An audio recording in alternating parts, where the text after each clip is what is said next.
ও মা,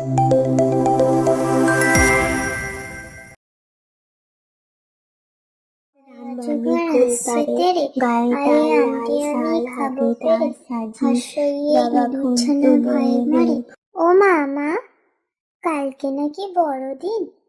কাল কি তাহলে দিনটা অনেক বড় হবে? সন্ধ্যা হতে কি অনেকটা দেরি হবে?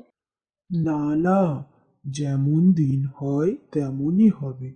তাহলে বড়দিন বলে কেন সবাই? কাল তো যীশুখ্রিস্টের জন্মদিন, খ্রিস্টানদের সর্বশ্রেষ্ঠ একটা দিন। এই দিনটিকে সেই জন্য বড়দিন বলা হয়।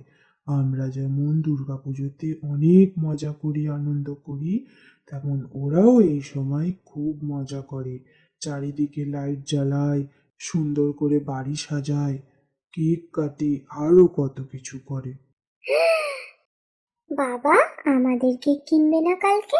হ্যাঁ, কিনবো তো। তুই কটা কেক খাবি বল? আমি 5টা কেক খাবো। 5টা? তাহলে তো অনেক বড় কেক কিনতে হবে।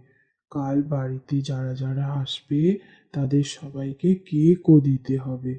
কেন? সবাইকে কেন কেক দেব? দিতে হয়। তুইও যাদের বাড়ি যাবি তোকেও সবাই কেক দেবে। ওমা, তাই? তাহলে আমি সবার বাড়ি যাব কাল। এই, এবার চুপ কর দেখি। পড়তে বসে শুধু গল্পই তো করে যাচ্ছিস। সে কাল আসুক, তারপর কালকের কথা ভাববি কোন। এখন পড়।